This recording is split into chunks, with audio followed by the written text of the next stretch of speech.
Ask me why my garden looks like a weedy mess, but my veggies are delicious. Would you believe this came from that?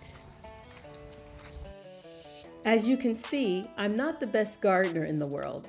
I don't have a green thumb, but my plan is to do my best and to get better each and every year. Ooh, look at this watermelon. Ooh, I'm just stepping on something. A watermelon. See that? Ooh, here's one. I'm gonna try. You know what? I'm gonna pick it because it's so big and good. I'm gonna eat it. I'm gonna make a salad today and eat this. With these tomatoes and cucumbers. No watermelon.